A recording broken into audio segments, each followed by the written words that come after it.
RonPaulInstitute.org is really making waves with the syndicated columns that I see in newspapers all over the country. They're doing syndicated radio vignettes that are on many of these same stations.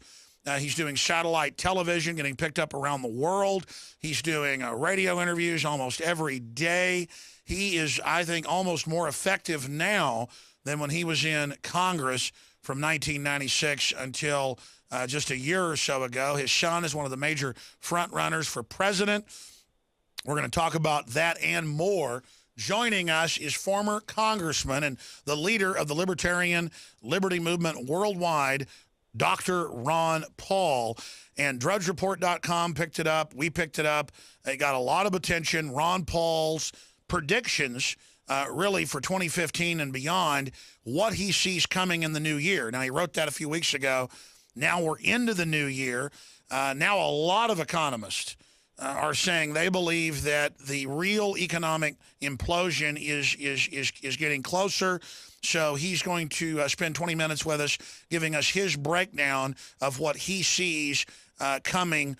And remember, as he said many times, if we put out the ideas of liberty as the solution to the crisis, we could use the crisis at the end of this cycle to try to promote freedom and fix things.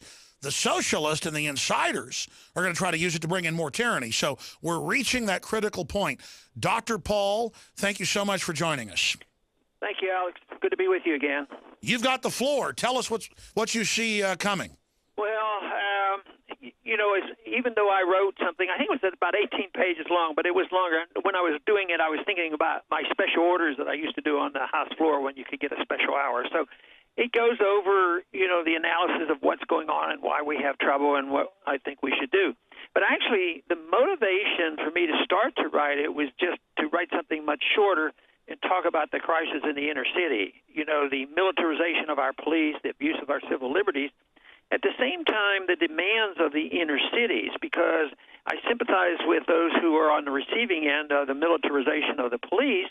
At the same time, those individuals in the inner city are, they have been used to an entitlement mentality, and it just serves their interest to demand more and more, and then we end up in a conflict. Each side has different demands. I think each side are wrong to a degree, but I certainly think that the big issue of the inner cities, and I mentioned in my paper that this has been going on for a long time. I think it was even in the 60s, the riots we had in the 60s had a lot to do with the inner cities and the poverty in the inner cities.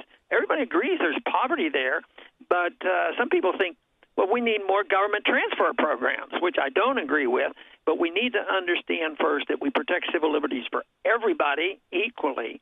At the same time, we have to understand poverty. Then you have to get into economic policy. You have to get into the Federal Reserve, the destruction of the currency, the destruction of the middle class, and why the welfare state ends up getting the very wealthy people in charge of the distribution of wealth. So I've always maintained that welfareism, the principle is so bad, but it's accepted by the far left and the people who want something for free, but they don't get anything because the people who are really in charge, the bankers in the military-industrial complex, they get in charge and they use that principle to their benefits. And I think that's the mess that we're in today, because the cities are getting poorer, the middle class is being eliminated, and there's these constant demands, and I think it's because we've lost our way in the understanding of what personal liberty is all about, and property rights, and sound money, and all the things I've talked about for so long. So I saw the big debate between the militarization of the police and the people who are on the receiving end and the poverty in the inner city as a consequence of a lot of ignorance as far as what is good economic policy and what true liberty is all about. I mean, true liberty doesn't mean that you get what you want and you demand it and that you're entitled to it. That has nothing to do with liberty. That represents a violation of liberty.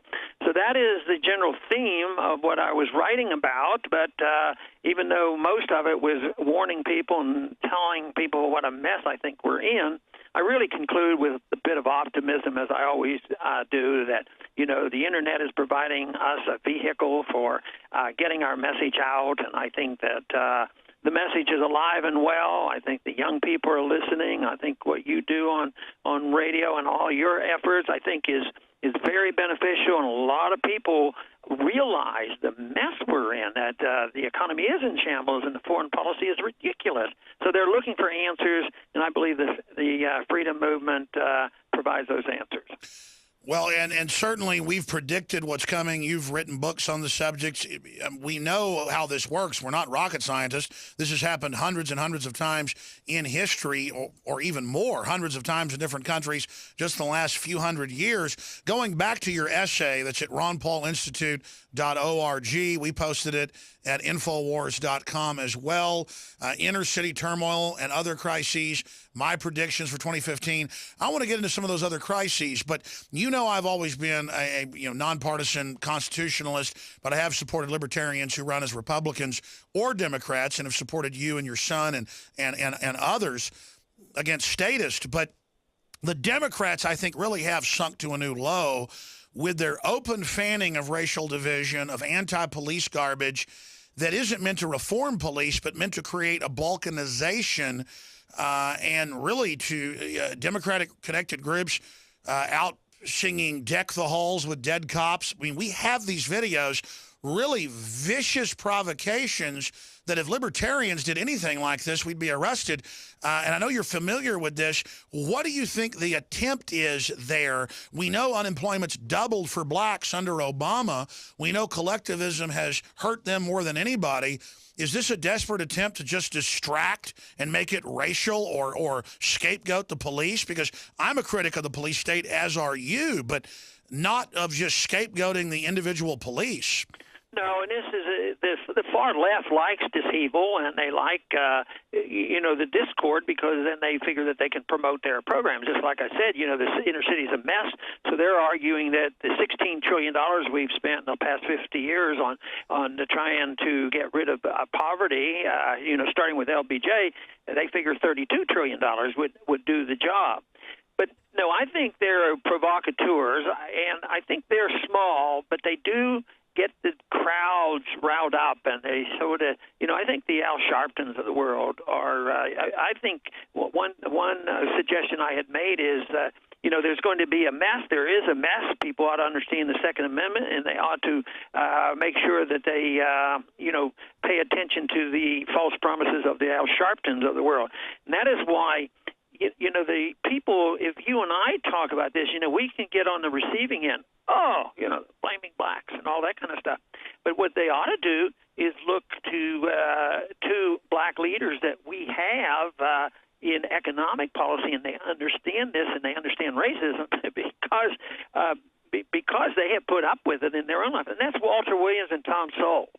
These guys are just great. They're free market people. They believe in liberty, and they understand why there's poverty in the inner city, and I think they're fantastic. So if your listeners have not read Walter Williams and Tom Sowell, I'm sure they have, because I know your audience, but there be some, I think it's really worthwhile looking at what they say, rather than believing that Al Sharpton talks for people, and he just aggravates things, and of course, that's generally what happens. They go in there and just stir up more trouble. Sure. Let's elaborate briefly on that and then get into some of the other warnings and crises you see getting worse in the new year. And then I want to talk about the economy with you, and then the election coming up and more. Again, former Congressman Ron Paul of ronpaulinstitute.org is our guest. Amazing analysis, amazing essays and articles there every day, videos every day at ronpaulchannel.com. Specifically, you were alluding to the Second Amendment as a good thing to maintain order if society breaks down. Undoubtedly, I think the Democrats would like to start a limited civil war in this country. Can you elaborate on your statement about the Second Amendment's role in any type of societal breakdown? I was thinking about, in the midst of the problem up in Ferguson, what would I do if I lived there and I had a store? I mean, it just makes no sense for the people who feel like they've been mistreated and they want to strike out against white people and the establishment. They go and destroy buildings that are owned by black people, their neighbors, the people who are making a living living there. They'll go and bust up their windows. So it made no sense. But it seems like there wasn't this understanding that they have a right and they should be defending their property. So, if you really had an understanding of the Second Amendment, whether you were in Ferguson or wherever, if people started breaking in and you see people jumping in and out of the broken windows and hauling off their loot, it seems to me like maybe some of that could have been averted by just somebody having a right to defend themselves, and that means the use of the Second Amendment. But evidently, that was not done. I guess maybe the rules are too strict in places like this and in the cities. So I think there would be less of it if they knew that they were likely to be shot at if they broke into somebody's Well, no building. kidding. You try to burn down my house or business, you're going to get shot, and that's not because I'm looking for trouble. That's the normal behavior. And in areas where people act like that, you don't have looting and robbing like this because folks would end up pushing daisies and not be on the green side. Ron Paul, moving quick in the 6-7 minutes we've got left with you here today. I want to get into more of your predictions, but shifting gears back to Obama himself. Even Turley, the liberal professor of law, says Obama has done about triple the constitutional violations of Bush that you and I and others were big critics of as well. The Republican leadership is standing down when Obama wants to open the border, shut down more power plants, put our military under NATO control. For all intents and purposes, is Obama not setting the precedent for an imperial presidency, and what should be done about it? Well, he's continuing it, but that's been going on for so long. I mean, we could go back and study Woodrow Wilson. Sure. He was no saint, and even though some of that stuff, our government's backed off after Wilson was out of office and after he died, but the process has continued. We haven't really had a constitutional president in a long, long time. So whether it was Bush and Obama's just building on this. Executive orders been around for a long time. We've been going to war with executive orders and without declarations. We have a monetary system that can bail out everybody, not only in the United States and our corporations, but worldwide. Trillions and trillions of dollars, and that's not done with approval. I think the Congress is totally derelict in their responsibility because they allow it to happen. And policies come, and the Fed does what they please. There's no limits on which friends they can bail out. So it is a process, and yes, he's an imperial president, but he's just following in the footsteps of others. And he had especially been bad on the curtailment of freedom of speech. You talk about all this talk about what was going on in France. I wish they would deal with, what is going on in this country, because Obama's been known to put people in prison if they don't reveal their sources, and so it's freedom of speech is being attacked here as well. Well, that's right. On the heels of this so-called ISIS hack that's now been traced back to Maryland and U.S. sources, just like the North Korea hack was fake, now Obama, AFP reports, has renewed push for cybersecurity and restricting internet freedom. Ron Paul, do you buy into ISIS being able to hack U.S. military sites and take them over, or do you think this might be a false flag? Well, I'm always skeptical. What was it that they were blaming the North Koreans on not long ago? I said they can't even turn on their lights. They don't have any lights there. It's a dark country, and they were accusing them of this expertise in something, on the internet. And I was very doubtful. So, yes, whether it's a deliberately planned false flag or whether it is accidental or a blowback or an unintended consequence, it's always used to expand the state. And then when there is a problem, there's an assassination or a bombing, and we have a government investigation. Let's have an investigation. Well, the investigation isn't to seek out truth, and most of the time we never get to truth, but we do get the defense of the government. When this torture issue came up, and they had this, right now they're not releasing the report, in the Congress, and they should. But they talked about all the torturers, and they're finding out that people were breaking the law right and left. But none of them get punished. None of them go to prison. Nobody got penalized for messing up on the information that was available before 9/11. But for the torturers, the only person that went to prison is the CIA agent that came clean and warned us and told us the truth about it, so we put him in prison. That's what is disgusting, and that is what people have to know. And we're making progress here. I think it's like 80% of the people are very untrusting toward the government. And you think, oh, well, that's terrible. You don't want people untrusting. Yeah, but if the government is not taking care of us and protecting our liberties, if the people are waking up and all of a sudden saying, hey, we can't really rely on the government to tell us the truth, that means they have to seek the truth someplace else, and hopefully we all can provide that for them. Well, absolutely. In the few minutes we've got left, some of the other predictions that are in your essay that's up at ronpaulinstitute.org and Infowars.com, other predictions or crises you see in 2015. And then briefly, I want to talk about, I believe Rand Paul is the best person for president. It's obvious he's going to run. The news just said a few weeks ago, of course he's going to run. You said it 6-8 months ago. Sure. Rand Paul's getting ready. Ted Cruz. You see Jeb Bush. Absolutely terrible. Might as well just have Hillary. You've got Hillary, but is this a dynasty where we're going to have King George IX or King Clinton the 12th? We're not North Korea or England. There's got to. In fact, let's cover that first. Election coming up, 2016. It's pretty much already starting. Where do you? Obviously you support your son, but he is the best candidate there. I like Ted Cruz as well, and then it just gets worse from there. Yeah. No.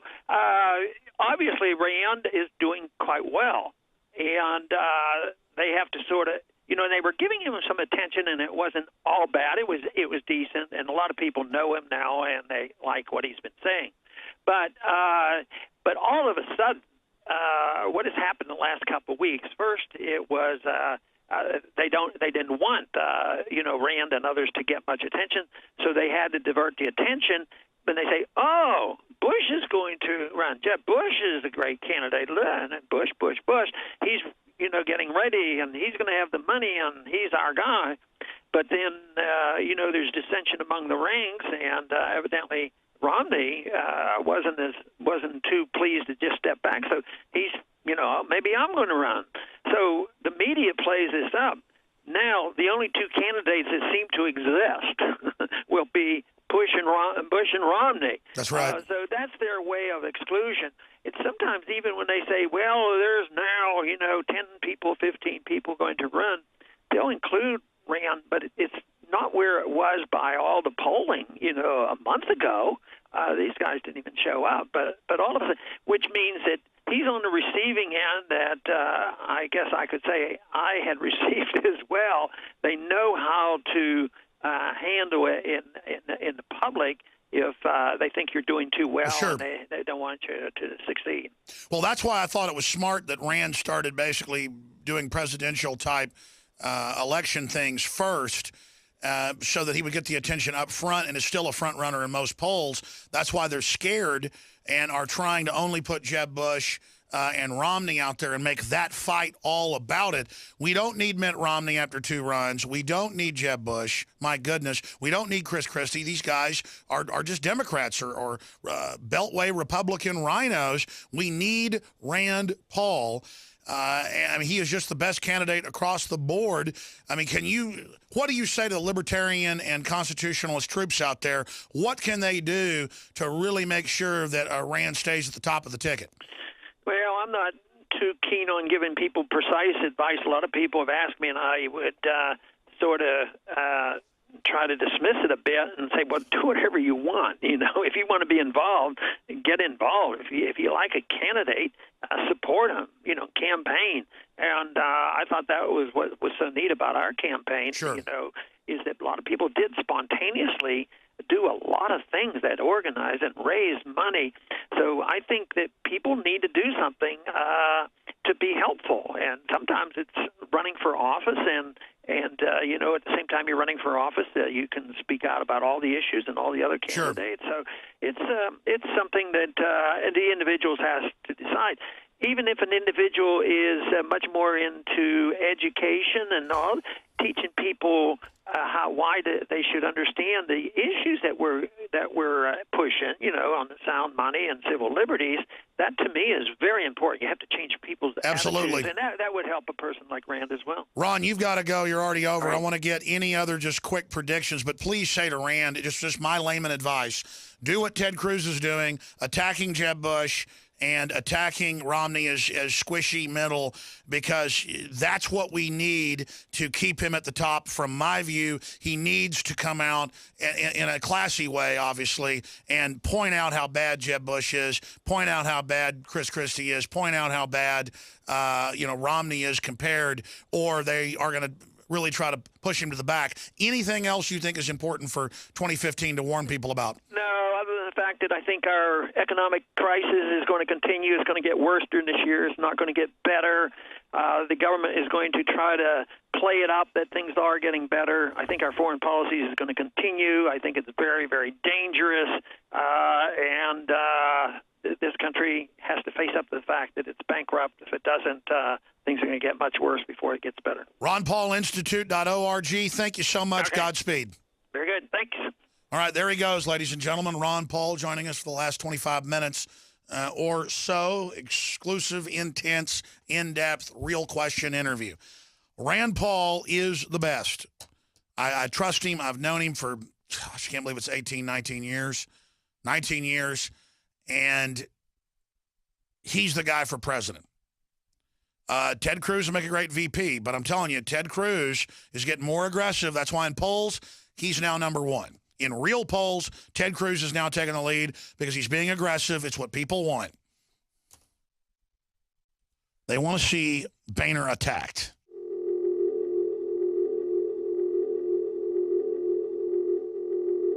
Hi, I'm Dr. Edward Group. Today I'd like to talk about the war on women. You've experienced and heard about the benefits of super male vitality. Now, the new formula has arrived. Introducing the new Super Female Vitality. I have specifically designed this formula to help the body naturally regulate itself without the use of artificial hormones. Key ingredients chosen from the highest quality sources. Each of these ingredients works synergistically with the female body in order to maximize overall vitality. You've heard the reviews and the feedback on how the original Super Male Vitality has revitalized relationships. Now, both the man and the woman can have the revitalization in their own bodies with Super Male Vitality and Super Female Vitality. Secure your Super Female Vitality today from our limited stock at InfoWarsLife.com.